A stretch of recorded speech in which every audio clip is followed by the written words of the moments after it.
Alright, this is number 61. We're going to put a box of mass m on a ramp with angle theta and coefficient of friction mu, and they tell us a piece of information. They tell us that in 1.5 seconds it goes a distance of 2. And so we know kinematics. We can say that x equals 1/2 at squared. There's no initial velocity. And so if you look at this value, 1.5,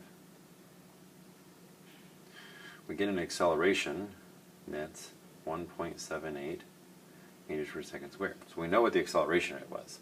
Well, let's look at the forces again.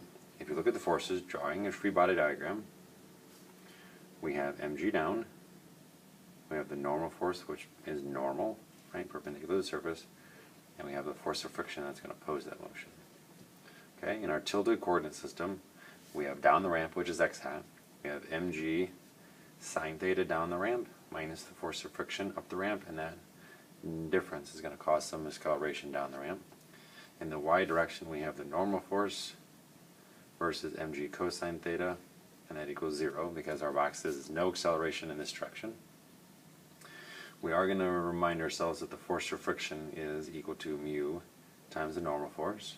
So in this particular case, the normal force is mg cosine theta, so then the force of friction is mu mg cosine theta, and then I can take this value and put it in for the force of friction, and so I can get mg sine theta minus mu mg cosine theta equals ma.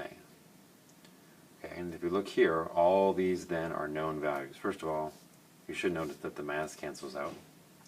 Okay, the angle given is, I don't have that in front of me, but it's some angle that's given. You should know that. So look in the problem. But we know the acceleration is 1.78 from this piece of information. And so once you know that, the only variable left in here is mu. And you get mu is equal to 0.368. They then ask for the force of friction. Well, the force of friction is right here. If you know mu, mg, and theta, you can find that the force of friction is 9.37.